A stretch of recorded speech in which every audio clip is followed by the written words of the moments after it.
New this morning, newly signed Brooklyn net Jason Collins is speaking up after the game that made him the first openly gay player in our country's 4 major sports leagues. Many say the signing represents a significant step towards transforming American sports. It was a groundbreaking debut when Jason Collins took the floor for the Brooklyn Nets Sunday night.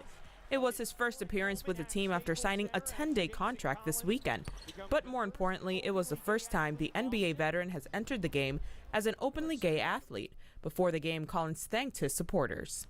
I also want to take time to thank all the fans, all the family and friends who reached out to me today.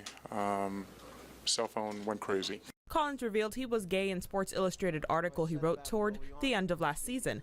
Collins wrote he was happy to be the first, but on Sunday said, "That can't be my focus. My focus is, again, executing the game plan, learning the plays. I can't really focus on the off-the-court stuff right now." Sentiments echoed this weekend by another big name, now openly gay athlete. All-American defensive star Michael Sam was at the NFL Combine this weekend. Like Collins, he said he wanted to be known for his work on the field. I just wish you guys will see me as Michael Sam, the football player, instead of Michael Sam, the gay football player. Some have questioned how accepting the culture surrounding men's professional sports will be, but many fans are already on board. And that goes for Collins fans in Brooklyn, too. The place where Jackie Robinson broke the barrier for baseball, now we have the first openly gay athlete coming to the Nets Stadium. Everybody nowadays is like open gay football players, you know what I'm saying? So I have no problem with that. As long as he got game, bring it on. Collins will wear number 98 for the Nets, but since his jersey wasn't ready in time for the game, he wore number 46 this weekend. His choice of the number 98 is in honor of Matthew Shepard, a University of Wyoming student who died in a notorious anti-gay hate crime back in 1998.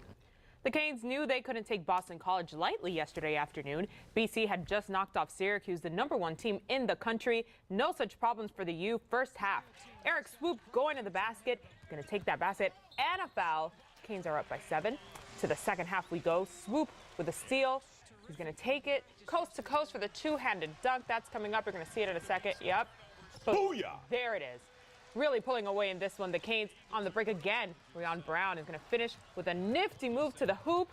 He led all scorers with 22. Canes win 69-42. Well, don't go anywhere. And look at what's coming up on Good Morning America is next.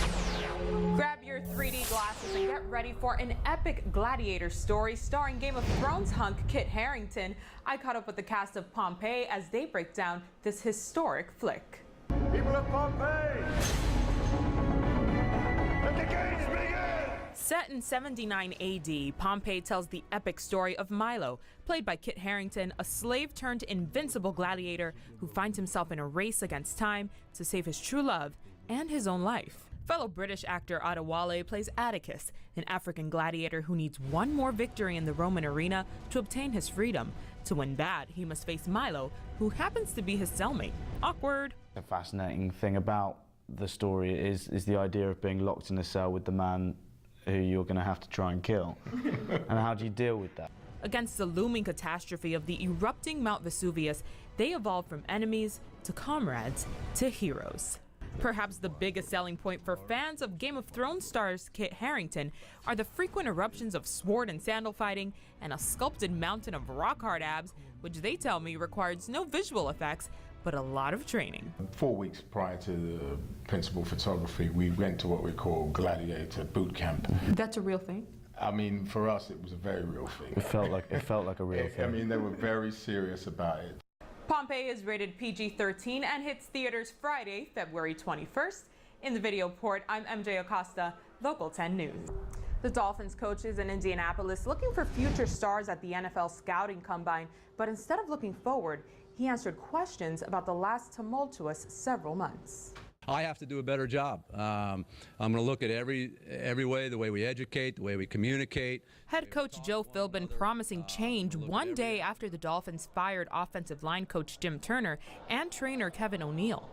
Look, I'm the head football coach, so the team, the performance of the team, the record, the 8-8 record, that falls on my shoulders. And so I'm going to be more vigilant. I'm going to be more diligent.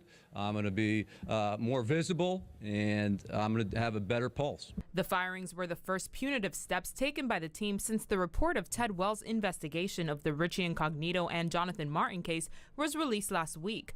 That report was critical of Turner and O'Neal. I can tell our fans, I can tell you sitting here, I can tell our players, we're going to do things about it. We're going to make it better. Owner Stephen Ross not speaking today, but did release this statement. The language and behavior as described in the Ted Wells report are against the core values of our organization. Jim Turner and Kevin O'Neal are good people, but both exhibited poor judgment at times, which led me to this conclusion. And I'm the one. Philbin hinted more change could come, but was vague at best. I can tell our fans, I can tell you sitting here, I can tell our players, we're going to do things about it. We're going to make it better. Ross went on to say he plans to meet with Jonathan Martin soon about his future with the Dolphins. Also, the Dolphins and the NFL are still looking over the Wells report and could issue further discipline. That's the very latest from Production Control. MJ Acosta, Local 10 News. A Fort Lauderdale attorney and self-proclaimed weed warrior has been making a national splash on this issue, fighting to make medical marijuana legal in the Sunshine State. Investigative reporter Bob Norman has more. FHP has not released the names of the people or the teen who died. Right now, it's unclear if alcohol played a role in any of this. Meanwhile, right here in South Florida, hundreds gathered for a rally in Doral, not only to short their support for the cause, but to bring awareness to the ongoing struggle. Local 10 News reporter J.C. Birch has the story. The president is trying desperately to reassert his leadership as the protests continue, but opposition leaders are calling on Maduro to either resolve the country's problems like crime and inflation or step aside and make way for new leadership.